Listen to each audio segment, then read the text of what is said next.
Assalamualaikum warahmatullahi wabarakatuh. Saya Gebi Kusuma Rahayu Putri dengan NIM A1C222060, perwakilan dari kelompok 5 akan menjelaskan mengenai masalah transportasi dengan tabel awal menggunakan metode biaya minimum dan penyelesaian menggunakan metode batu loncatan. Virus COVID-19 telah tersebar luas ke seluruh Nusantara pada awal tahun 2020 dan menewaskan banyak korban. Karena itu, pemerintah Indonesia terus melakukan vaksinasi untuk memberantas virus tersebut. Vaksin itu sendiri memiliki 3 tipe diantaranya yaitu vaksin 1, vaksin 2, dan vaksin 3.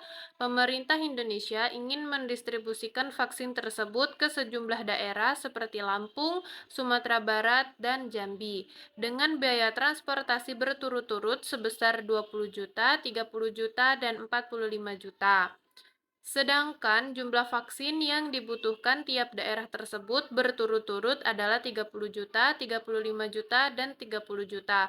Jumlah vaksin yang didistribusikan tidak akan melebihi kapasitas vaksin yang tersedia, dan jumlah vaksin yang didistribusikan harus ditentukan sesuai jumlah minimumnya agar tidak ada daerah yang tidak terdistribusikan vaksin.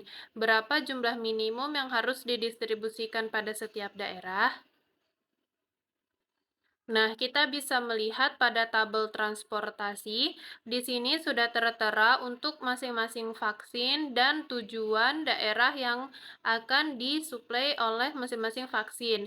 Di sini juga sudah tertera biaya operasional untuk tiap-tiap daerah. Pertama, kita lihat untuk di Kota Lampung. Untuk di Kota Lampung, jumlah permintaan ada 30 unit dan jumlah persediaan ada 20 unit. Maka kita akan mengalokasikan 20 unit ini ke Kota Lampung.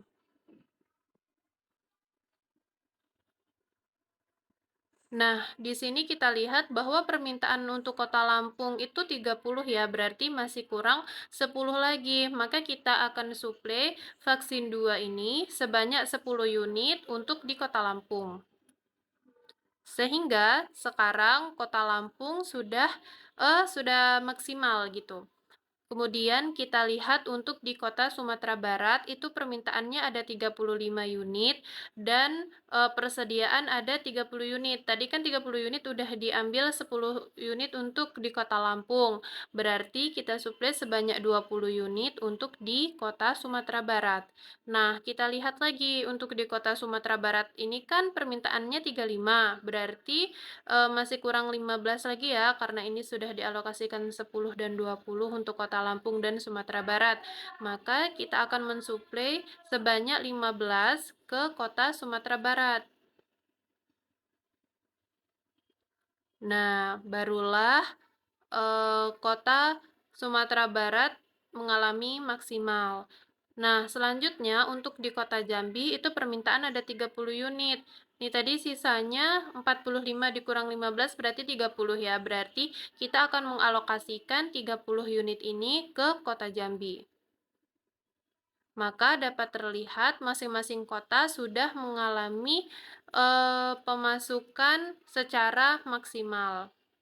Selanjutnya, kita akan menghitung biaya transportasi, yaitu Z sama dengan 20 dikali 32, ditambah 10 dikali 40, ditambah 20 dikali 68, ditambah 15 kali 104, ditambah 30 dikali 60, sama dengan 5.760 dalam satuan juta. Selanjutnya kita akan menghitung menggunakan metode batu loncatan. Dapat dilihat tadi untuk masing-masing kota sudah tersuplai dengan maksimal ya. Untuk Kota Lampung sudah secara maksimal disuplai 30 unit, untuk Kota Sumatera Barat juga sudah 35, untuk Jambi juga sudah 30. Nah, tapi masih terdapat sel-sel yang kosong.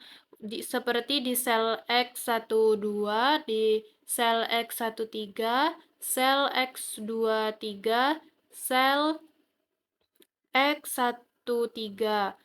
Nah, Maka selanjutnya kita akan mencari nilai untuk masing-masing sel kosong ini dengan metode batu loncatan. Nah, cara pertama kita akan membuat rute dulu, rute pertama, yaitu kita melihat alurnya.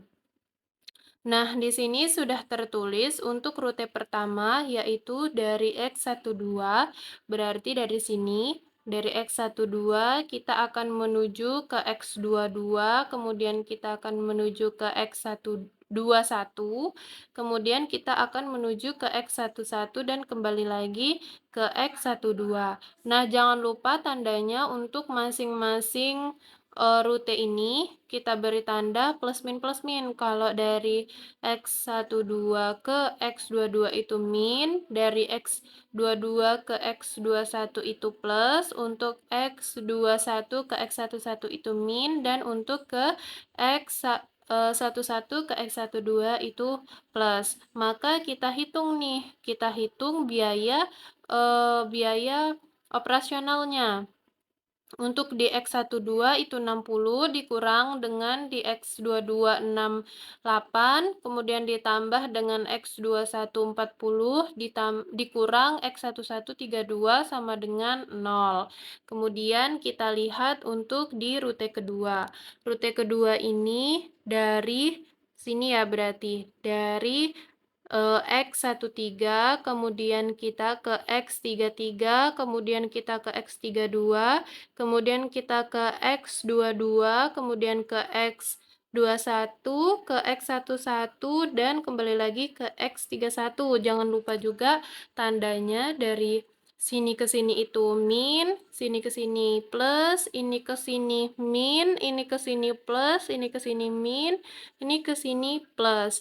Maka kita hitung untuk menggunakan biaya operasionalnya. 200 dikurang 60 ditambah 104 dikurang 68 ditambah 40 dikurang 32 sama dengan 184. Nah, lanjut kita akan melihat di rute ketiga. Rute ketiga ini kita lihat itu dari X23. Berarti dari sini, dari X23 ke X33, kemudian ke 32, kemudian ke X22, dan kembali lagi ke X23. Tandanya dari sini ke sini itu min, ke sini plus, ke sini min, ke sini plus. Maka kita hitung 80 dikurang 60 dikurang 104, ditambah 104 dikurang 68 sama dengan 56. Terakhir itu kita lihat untuk di rute keempat. Rute keempat itu berarti di sini. Kita mau mencari nilai di sel 31. Dari sel 31 ke sel 21, kemudian kita ke sel 22, ke sel 32, dan kembali lagi ke sel 31. Dari sini ke sini itu min, ke sini plus, ke sini min, ke sini plus. Maka dapat kita hitung untuk rute keempat ini 120 dikurang 40 dikurang 6 ditambah 68 dikurang 104 sama dengan 44. Nah, dari analisis biaya semua variabel non-basis yaitu C, I, J, diantaranya yaitu untuk di sel baris pertama kolom kedua sama dengan 0, untuk di sel baris pertama kolom ketiga 184, untuk di sel baris kedua kolom ketiga itu 56, dan untuk di sel baris ketiga kolom pertama itu 144. Artinya tidak ada yang memiliki nilai atau perubahan biaya yang negatif, sehingga dapat disimpulkan bahwa solusi tersebut sudah optimal.